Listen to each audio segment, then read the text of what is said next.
Meu nome é Bianca Santana e antes de eu chegar na igreja, eu tive muitos problemas em relação aos meus pais, por eles não serem tão próximos, eles trabalharem muito. E decorrente a isso, eu tive uma infância muito conturbada por não ter os meus pais próximos. E aí eu fui acarretando um vazio dentro de mim e devido a isso eu fui buscando alternativas para começar a chamar a atenção deles. Então eu comecei a ir para baladas, com 14 anos de idade eu comecei a usar drogas, comecei a experimentar a droga por influências de amigos. E aí o tempo foi passando e eu fui me vendo viciada. Então eu já não conseguia mais ir para a escola sem fumar maconha, já não conseguia ir mais para balada sem usar lança-perfume. E aí foi acarretando, aí foi quando começou a bombar o narguile. Aí a gente começou a comprar o narguile, a gente ia para encontros de narguileiros e começou a colocar a maconha dentro do narguile. Então até o momento os meus pais não sabiam. E isso foi me fazendo me envolver com vários meninos. Eu nunca levei a sério para um relacionamento, até que um dia eu conheci um menino e a gente começou a namorar e foi um relacionamento abusivo. Era agressão física da parte dele, agressão física e verbal da minha parte, e o tempo foi passando. E um certo dia a gente acabou discutindo por ciúmes e aí foi onde ele me machucou muito. Então eu comecei a me diminuir. E aí eu cheguei em casa, descontei a minha raiva socando o guarda-roupa de uma maneira.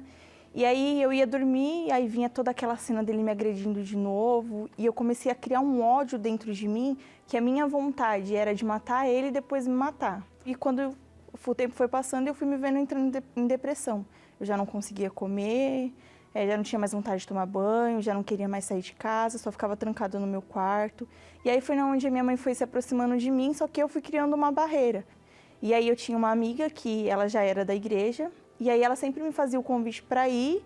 Anteriormente a tudo isso acontecer, eu até ia na reunião, mas nunca levava nada a sério. E aí nesse dia eu tinha planejado meu suicídio e acabei postando uma frase no Facebook, e ela viu e me chamou no WhatsApp. E aí ela perguntou se eu queria ir, e aí de início eu recusei. Aí ela falou que as portas estavam sempre abertas, que sempre que eu precisasse dela eu poderia contar com ela. E aí nesse dia eu fiquei revoltada, falei, Deus não existe, porque se ele existisse isso não estaria acontecendo comigo, eu não estaria nessa situação. E aí à noite, por eu não conseguir dormir, eu sempre ficava pensando, e naquela noite me veio uma reunião que eu participei, onde o pastor falou que a gente quer cobrar de Deus, mas a nossa vida não está na mão dele. Aí eu falei, então eu acho que Deus realmente está naquele lugar, então eu vou lá junto com ela, e se eu não sair de lá diferente, eu vou me suicidar. E aí, nesse dia, eu fui para a reunião. Ela me levou numa sexta-feira. Eu lembro que quando eu cheguei na reunião, eu já cheguei com o coração palpitando, a mão tremendo, e eu falava para ela, eu tô com vontade de ir embora. Mas, no mesmo tempo, eu quero ficar para ver o que de fato vai acontecer.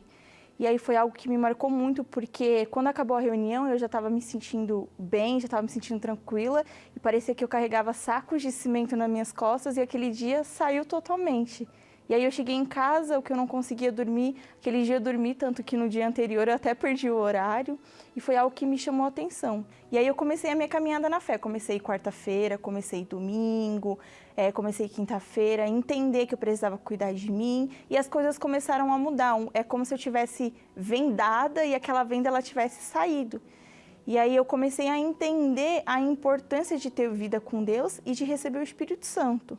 Aí, com 3 meses de igreja, veio a proposta do jejum de Daniel. Depois eu tanto falar, pedir para Deus que eu queria me dar mais, queria fazer mais, veio a proposta do jejum de Daniel. Eu não sabia o que era, o pastor do altar explicou, ali eu falei, é a minha oportunidade. Aí eu me lancei de cabeça, abdiquei de séries, de filmes, de músicas seculares. Aí eu buscava na igreja, chegava em casa, buscava pelo rádio com o Bispo Macedo.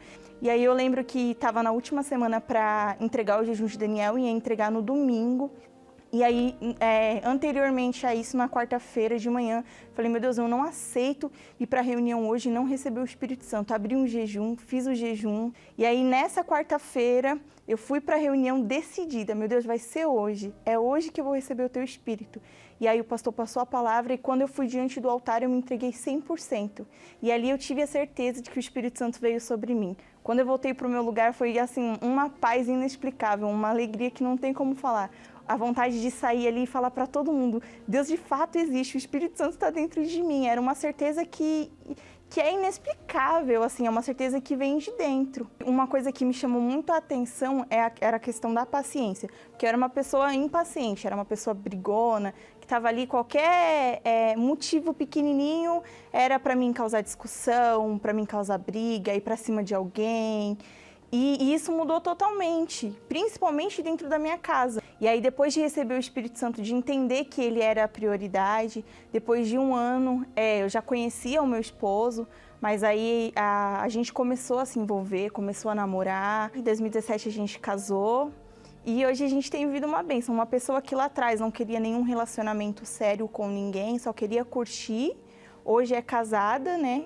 Isso, graças a Deus, é o fruto que o Espírito Santo dá. Hoje o Espírito Santo ele dá direção para tudo, dá direção para a vida financeira, hoje eu tenho o meu próprio negócio, tudo direção que veio do altar, que o principal é priorizar o Espírito Santo. Então esse foi o meu foco, o Espírito Santo primeiro, para que depois ele venha dar direção em todas as áreas. E a dica que eu dou para quem vai participar do jejum de Daniel é não fazer só o que é pedido, mas fazer muito mais, chamar a atenção de Deus. A importância do Espírito Santo hoje, para mim, é tudo. Eu acho que se não fosse o Espírito Santo, eu provavelmente eu nem estaria viva hoje. Eu já estaria morta e a minha alma ela estaria no inferno. Então, o Espírito Santo para mim é tudo. Eu acho que é mais importante do que o ar que eu respiro. Porque tudo o que eu tenho, todas essas conquistas, eu sei que vai chegar uma hora que vai ficar. Mas o que é de mais importante é a minha alma, que quando eu morrer, ela vai para o reino dos céus. E isso é o que é mais importante.